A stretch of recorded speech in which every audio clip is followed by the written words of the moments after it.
Iran Israel সংঘাতে এবার সরাসরি যুক্ত হলো যুক্তরাষ্ট্র। ইরানের অন্তত 3টি পারমাণবিক কেন্দ্রে হামলা করেছে দখলদার মার্কিন বাহিনী। তবে এই আক্রমণে পাল্টা হুমকিও দিয়েছে ইরান।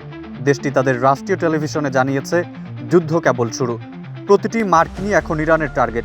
এদিকে ইরানের পররাষ্ট্রমন্ত্রী সৈয়দ আব্বাস আরাঘাসি বলেছেন, ইরান তার সার্বভৌমত্ব রক্ষায় সব বিকল্প সংরক্ষণ করেছে।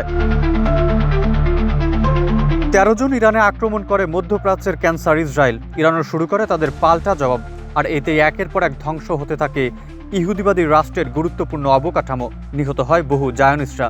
ইহুদিবাদী দেশটির এমন ধ্বংসযজ্ঞ দেখে জায়নিস্টদের অন্যতম মদতদাতা মার্কিন যুক্তরাষ্ট্র ইরানে আক্রমণ করে। ফোর্দো, ইস্পাহান ও নাতানজ নামক ইরানের 3টি পারমাণবিক স্থাপনায় হামলা চালায় যুক্তরাষ্ট্র।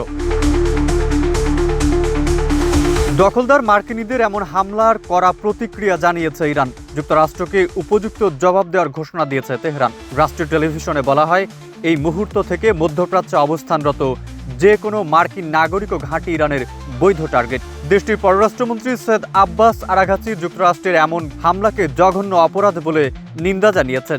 এমনকি এই হামলার পরিণতি নিয়ে ভাবতে বলেছেন মার্কিনীদের। তিনি বলেছেন, ইরান তার সার্বভৌমত্ব রক্ষার জন্য সব বিকল্প সংরক্ষণ করছে। সামাজিক যোগাযোগ মাধ্যম এক্সে তিনি লিখেছেন, আজ সকালের ঘটনাগুলো ভয়াবহ এবং এর পরিণতি চিরস্থায়ী হবে। জাতিসংঘের প্রতিটি সদস্যকেই অত্যন্ত বিপজ্জনক, আইনহীন এবং অপরাধমূলক আচরণের জন্য সতর্ক থাকতে হবে।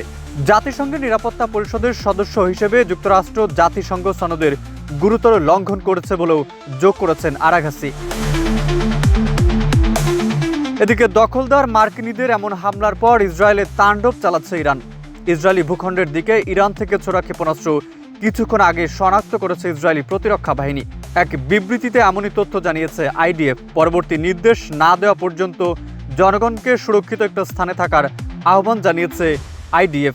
মেহেদি হাসান, বাংলা নিউজ 24।